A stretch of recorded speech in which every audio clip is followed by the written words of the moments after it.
The uncomfortable truth about being alone. You've noticed that solitude isn't a weakness or a neediness issue, but a deep-seated discomfort that emerges in the quiet. It's not about missing people or longing for connection, it's about escaping the familiar. This paradox of modern life leaves us surrounded yet disconnected, with identities built for the world that often feel like masks.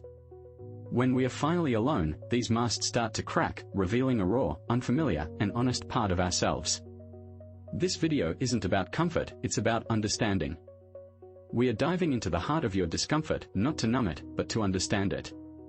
By facing the truth of your solitude, we can finally meet the self we've been avoiding all along.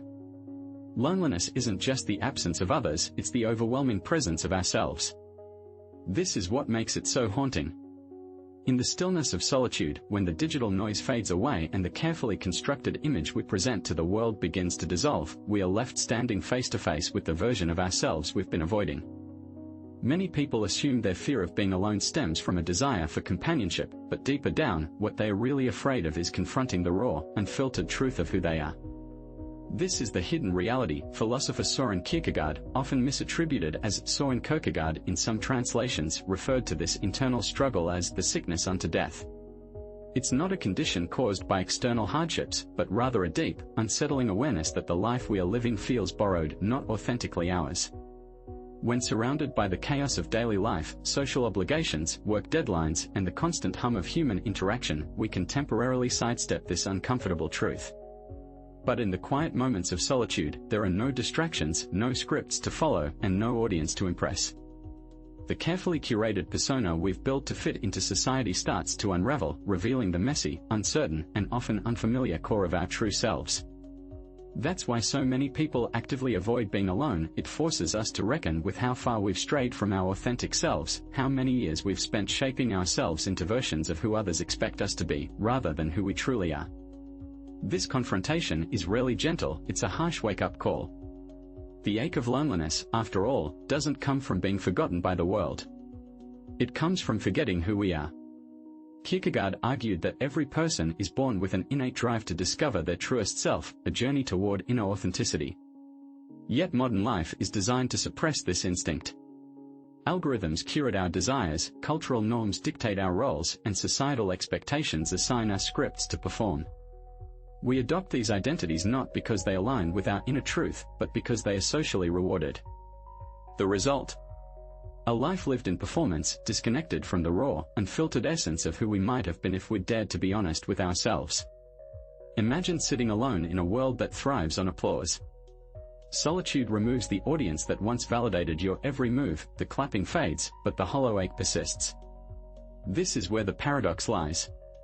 Loneliness hurts, but it becomes essential because it reveals the chasm between your authentic self and the person you've been portraying. This gap isn't just emptiness, it's both a warning and an invitation.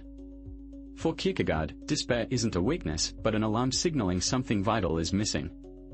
It's the soul's wake-up call, urging you to acknowledge what's unfulfilled. Yet addressing this requires more than quick fixes. You must stop numbing the discomfort through endless distractions, constant validation, or mental white noise. The journey back to yourself isn't serene, it's disruptive. It demands stripping away the layers you've built to feel accepted, successful, or secure. You're left standing exposed, confronting the raw question, who am I without these carefully constructed identities, this isn't a philosophical puzzle. It's a lived experience that requires courage. Until you embrace this confrontation, loneliness lingers, even in bustling crowds, particularly in those moments when external noise fails to fill the internal void. So when silence arrives, resist the urge to escape. Instead, listen carefully. That loneliness isn't your enemy, it's a compass guiding you toward self-awareness. Recognize that peace comes not from avoiding this discomfort, but from engaging it as a transformative force that reconnects you to your truest self. Imagine a mirror that doesn't reflect your failures, but rather a part of yourself that you've forgotten, waiting to be rediscovered.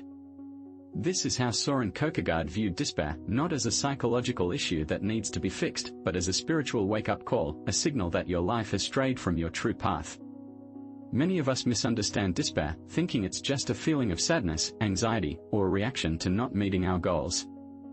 However, Kierkegaard looked deeper, suggesting that despair is a state of not being true to oneself. This isn't about having a bad day and not acting like your usual self, it's about a profound existential disconnection. You can appear to be successful, surrounded by friends, and still be experiencing deep despair. Why is that?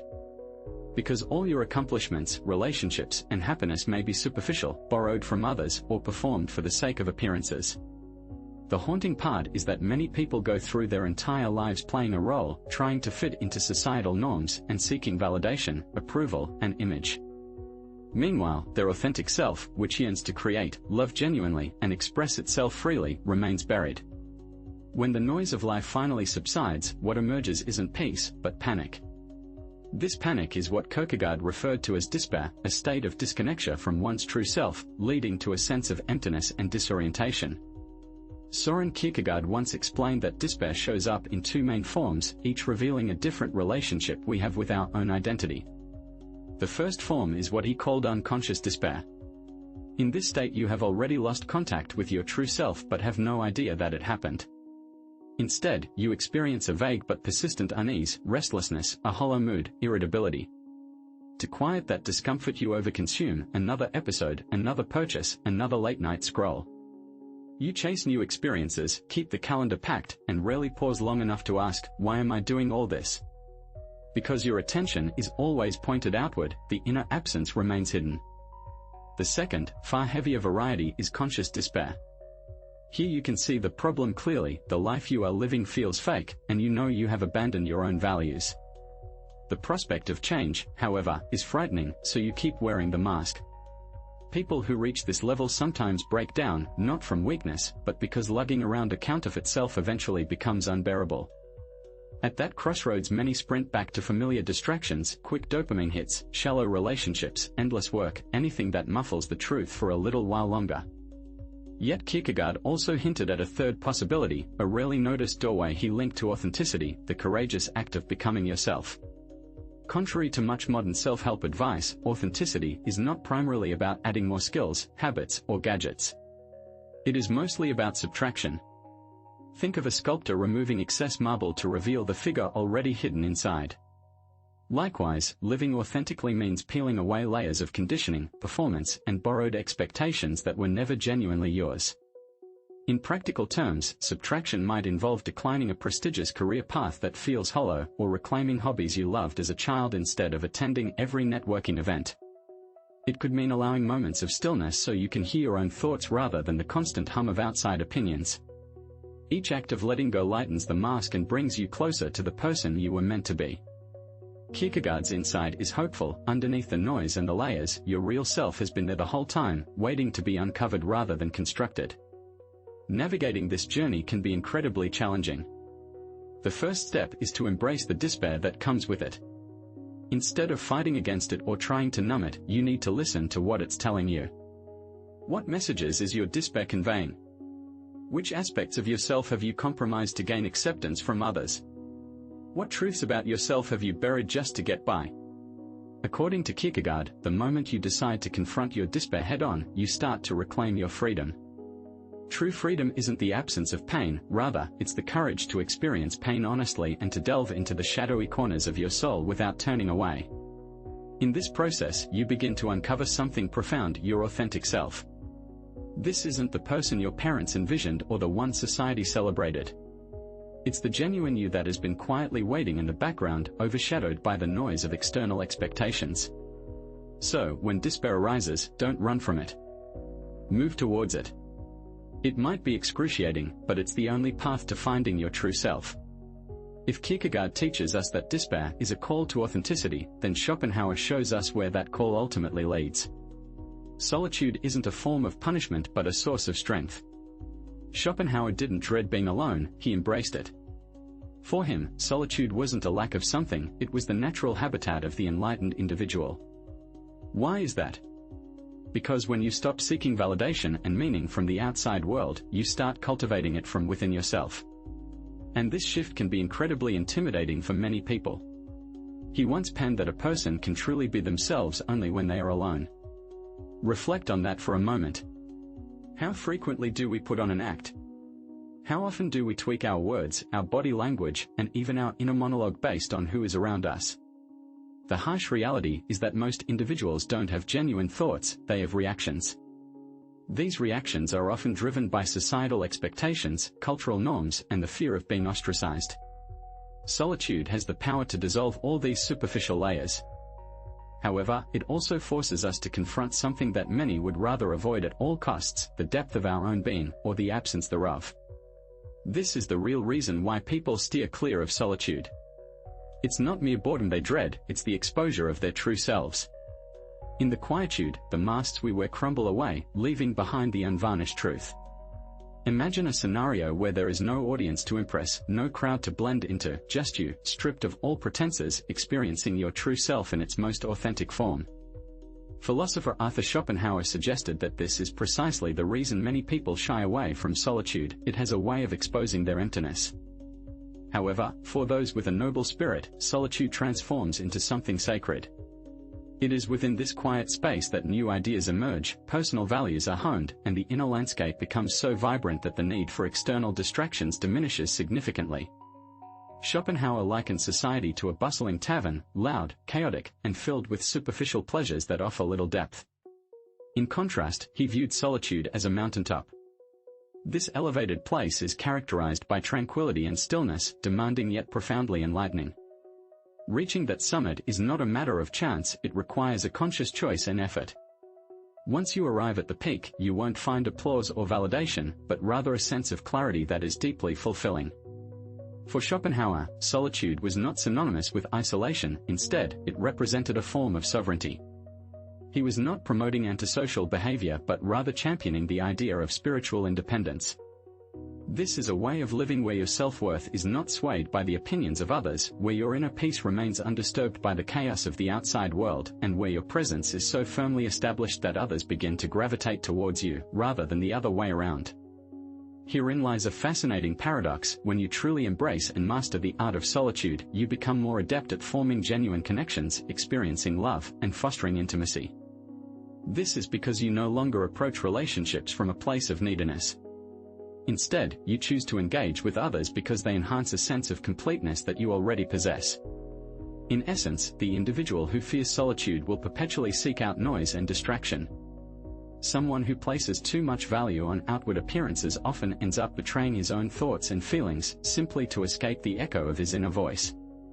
On the other hand, a person who learns to welcome solitude finds himself shielded from distraction and chaos, standing calm in the middle of turmoil, complete in the absence of noise, and quietly powerful. That strength emerges because he no longer depends on anyone else to affirm his worth. Philosophers like Schopenhauer referred to this state as inanibility. It has nothing to do with social standing, public recognition, or popularity. Instead, it describes the ability to move through a world buzzing with opinions and demands while remaining centered and guided solely by your own principles and judgment. We often assume that loneliness hurts because there is nobody around.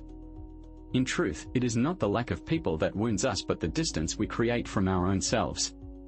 Consider the moment when your phone finally stops pinging, each room in the house goes still, the latest binge-watch series has ended, and the lights go out. All you have left is what most people never learn to face: the void inside. This void is not empty space. It is packed with everything you have pushed aside to keep going, hidden truths you were too afraid to admit, desires you set aside, dreams abandoned long ago, childhood hurts you never addressed, and the countless stories you've told yourself just to survive. In the hush, these suppressed parts do not whisper politely, they roar for attention. The discomfort you experience isn't a result of being alone, it's the consequence of having drifted away from your own center. For quite some time, you may have been operating on autopilot, constantly pursuing fleeting pleasures such as dopamine hits, applause, achievements, intimacy, and social standing. This relentless chase often serves to mask a deeper, more profound discomfort that whispers within you, saying, "This isn't the true me." Psychologists refer to this phenomenon as disintegration, which describes the growing divide between the persona you present to the world and the authentic self that resides within. You have meticulously constructed an identity that conforms to societal expectations, one that performs well and fulfills the roles that others anticipate. However, beneath this carefully crafted facade lies a void of authenticity. When the performance falters or the role you've been playing crumbles, your sense of self can also disintegrate. This is a significant reason why many experience a profound sense of loneliness in today's world. It's not merely a disconnection from others, but rather a disconnection from your own essence, the inner voice that reveals who you truly are, rather than who you feel pressured to be. Herein lies the paradox: the more you sense this emptiness, the more you may find yourself seeking external sources to fill that void. This could manifest as excessive scrolling through social media, a relentless quest for validation, or an overwhelming busyness that distracts you from your inner feelings.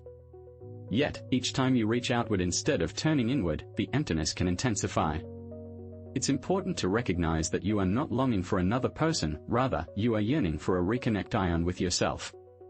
This realization can be quite harsh, as it is a truth that often goes unspoken.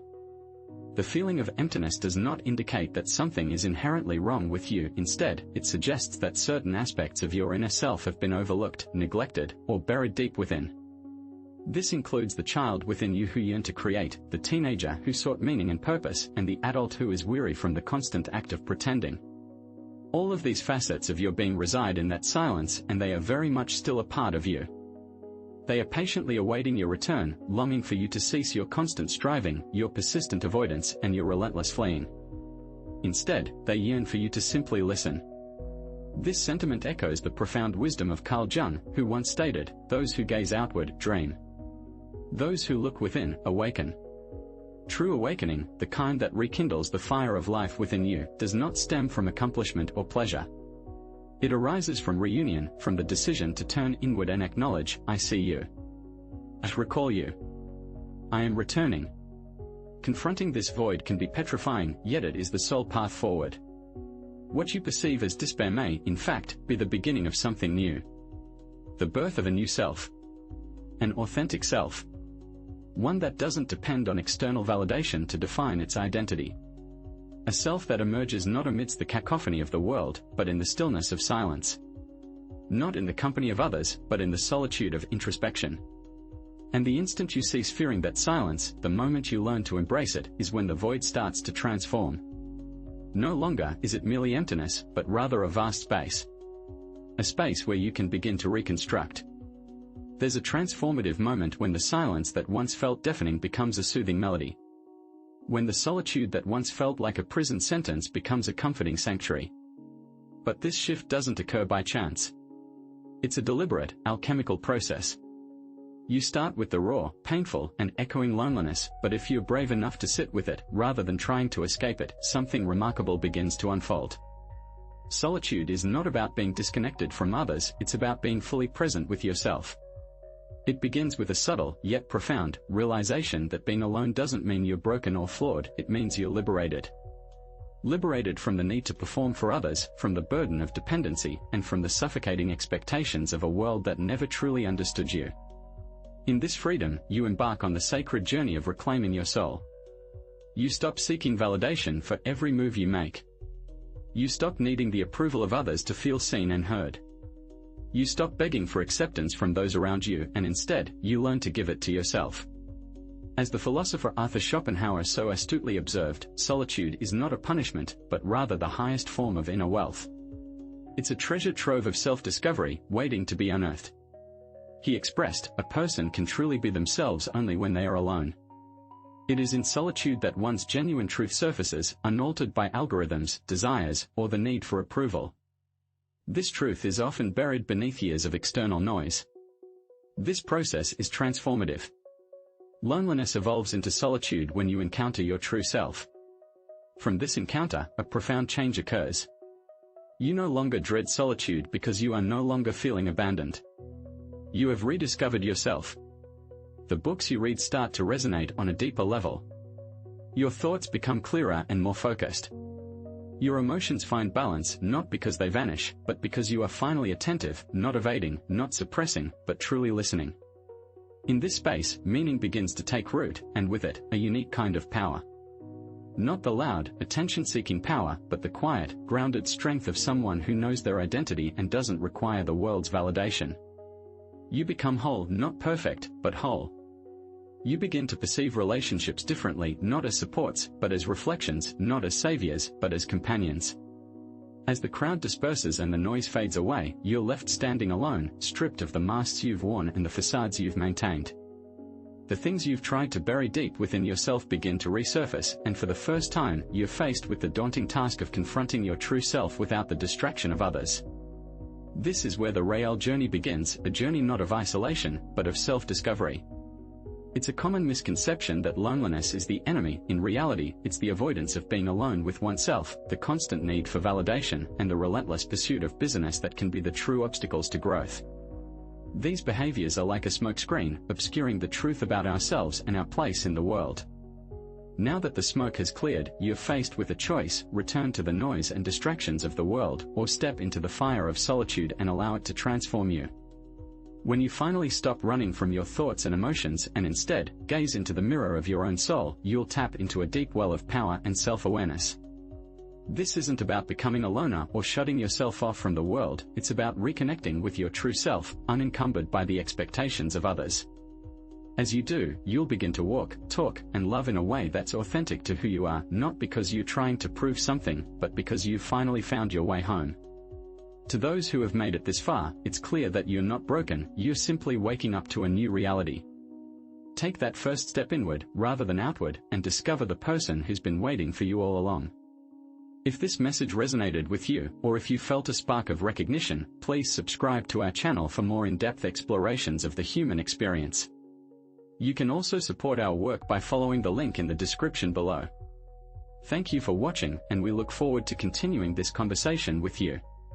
As the clamor fades away and the crowd disperses, you find yourself standing exposed, stripped of all the layers you've carefully hidden beneath. The truths you've buried deep inside begin to bubble up to the surface, undeniable and raw. For the first time, there's no audience left to impress, no one to hide from. And while this moment may feel unsettling, it marks the beginning of something profound, your true journey. Loneliness isn't here to harm you, instead, it reveals what you've been avoiding. All those distractions, the constant need for approval, the frantic effort to stay occupied, the escape from confronting yourself, are like a thick fog obscuring your path. But now, that fog has lifted, leaving only clarity behind. What will you choose? Will you retreat back into the chaos, or will you embrace the intensity of solitude and allow it to transform you? When you finally stop fleeing from yourself, when you face the reflection of your innermost being without flinching, something remarkable happens. A faint stirring awakens within, a distant memory, an ancient wisdom, a version of yourself you once abandoned begins to call out to you again. In that quiet voice lies immense strength. Those who heed this call don't isolate themselves, they integrate.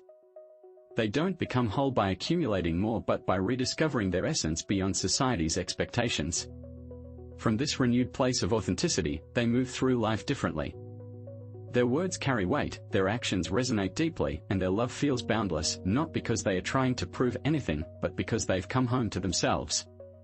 If you're reading this, know this: you aren't broken. You're simply waking up to who you truly are. Take that courageous first step, not outward into the world, but inward toward your core, and discover the part of you that has patiently awaited your return. If these thoughts resonated with you, if something within you felt stirred, consider subscribing to our channel for more thought-provoking content like this. Your support means everything and helps us continue sharing insights like these. Find the link in the description below to show your support.